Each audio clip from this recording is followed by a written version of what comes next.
চারদিকটা ভালো করে ঘিরে রাখুন। ঠিক আছে স্যার। নবাব যত কোনো মতে পালাতে না পারে। Okay sir. আসুন। ওদিকে আপনারা ওইদিকে আসুন। তুমি আমার সঙ্গে যাবে না মা? কি করে যাব বাবা? এদের ছেড়ে তো আমি কোথাও যেতে পারবো না। এই এসব অনাথ ছেলে মেয়েদের ছেড়ে তুমি তুমি তোমার নিজের ছেলের কাছে যেতে পারবে না? একবার তো গিয়েছিলাম, সে সাজা ভগবান আমাকে দিয়েছেন। অভিমান করে পিকলু আমাকে ছেড়ে চলে গেছে। যে ভুল আমি একবার করেছিলাম সে ভুল আমি করব না বাবা। ভুল? মা হয়ে ছেলের কাছে আসাটা ভুল?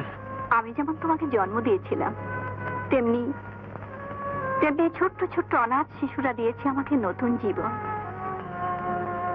সেদিন তোমাকে বাঁচাতে আমি কয়েক ফোঁটা রক্ত দিয়েছিলাম মাত্র, আর এরা আমাকে বাঁচাতে বোতল বোতল রক্ত দিয়েছে। এদের ছেড়ে তো আমি কোথাও যেতে পারবো না বাবা। আর তাছাড়া তোমাকে দেখার জন্য তো উনি রয়েছেন, আর এদের দেখার জন্য তো কেউ নেই বাবা। কেন নেই? কেন? এদের দেখার জন্য অনেকে রয়েছেন। গোপালদা রয়েছেন, মাসিমা রয়েছেন, নবাবদা রয়েছেন। উনি এখানে থাকবেন না। থাকবেন না? নাও হি ইজ আন্ডার অ্যারেস্ট। কেন? কি অপরাধ করেছেন তিনি? মন্ত্রী অজিত বাবুর লোকেরা আপনাকে গুলি করে যে অপরাধ করেছিল সেই একই অপরাধ উনি করেছেন আমার গায়ে হাত তুলে, আইন নিজের হাতে তুলে নিয়ে। আজ আইন নিজের হাতে তুলে নিয়েছেন বলেই এতদিন আপনারা যা করতে পারেননি আজ উনি তাই করেছেন। অজিত বাবুর মতো একজন খুনি আসামিকে আপনাদের হাতে তুলে দিয়েছেন। হ্যাঁ, তার জন্য আমরা পুলিশ কর্তৃপক্ষ ওর কাছে কৃতজ্ঞ। কৃতজ্ঞতা জানাবার মূল্য হিসেবে তার গলায় মালা না পরিয়ে আপনি এসেছেন তার হাতে হাত করা পরাতে। সরি ম্যাডাম, যে অপরাধ উনি করেছেন। বিকাশ বাবু আসুন। গোপালদা, তুমি কেন চুপ করে আছো? তুমি কেন কিছু বলছো না? কেন কিছু বলছো না গোপালদা? গোপালদা, আমি নয় নবাবের কেউ নই, কিন্তু তুমি তোকে ভালোবাসো। তুমি কেন কিছু বলছো না? এতগুলো অনাথ শিশুদের মুখ চেয়ে তুমি কিছু বলো গোপালদা। তুমি চুপ করে থেকো না, কিছু বলো, কিছু বলো গোপালদা, তোমার পায়ে পড়ি কিছু বলো, কিছু বলো। উনি চুপ করে আছেন কারণ উনি জানেন যে অন্যায় করা যেমন অপরাধ, অন্যায় সহ্য করাও তেমনি অপরাধের হলেও সেই অন্যায়ের প্রতিবাদ করতে গিয়ে আইন নিজের হাতে তুলে নেওয়াটা আরো বেশি অপরাধের। না,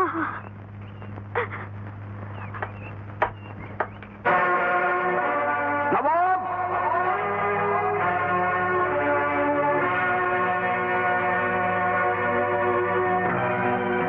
নবাব! আপনি যেখানে থাকুন বেরিয়ে আসুন। সারা বাড়িটা পুলিশ ঘিরে রেখেছে। You are under arrest. Nawab! Nawab!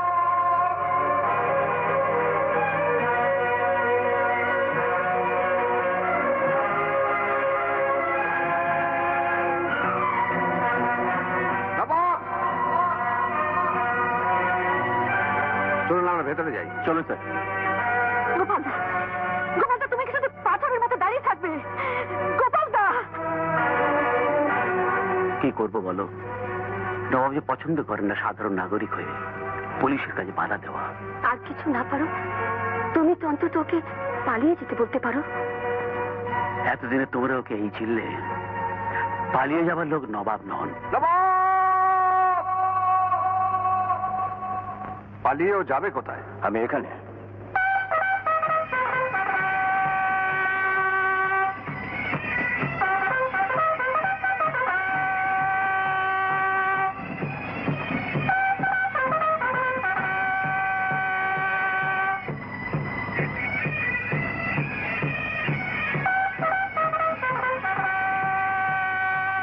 Sir আপনি?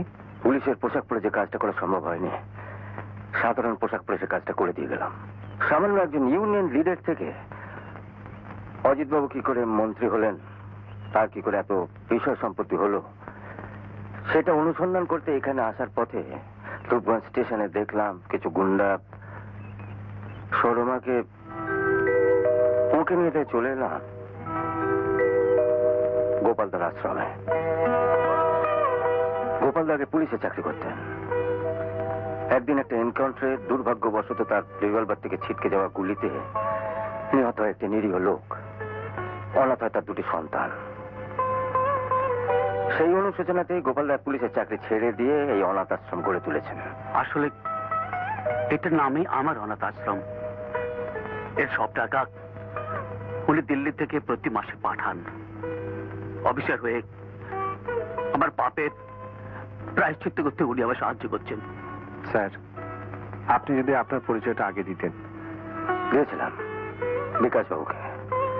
উনি যখন একবার আমাকে অ্যারেস্ট করে থানায় নিয়ে গেছিলেন। পুলিশ থাকতে আইন আপনি নিজের হাতে নেন কেন?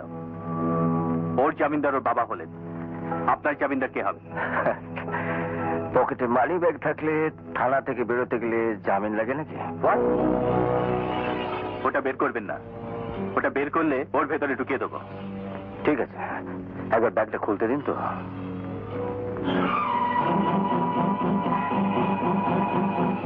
আমি কে এটা যেন কেউ জানতে না পারে। কেউ না। নিতান্ত অপারগ হয়ে আপনার গায়ে হাত তুলতে হয়েছিল। আপনি আমায় ক্ষমা করবেন প্লিজ।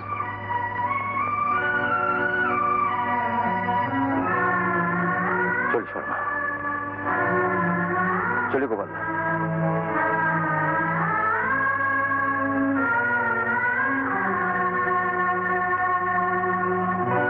দেখি তুমি এখানে? ও গেট দিয়ে ঢুকতে গিয়ে একজন পুলিশের কাছে তোমার পরিচয় পেলাম। শুনলাম এই গেটে তোমার জিপ রয়েছে, তুমি এদিক দিয়ে বেরোবে, তাই। এসো।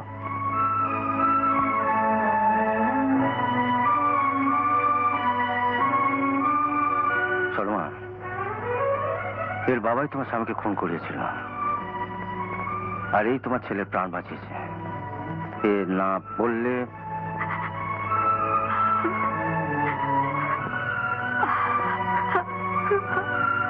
আমি চলি শর্মা।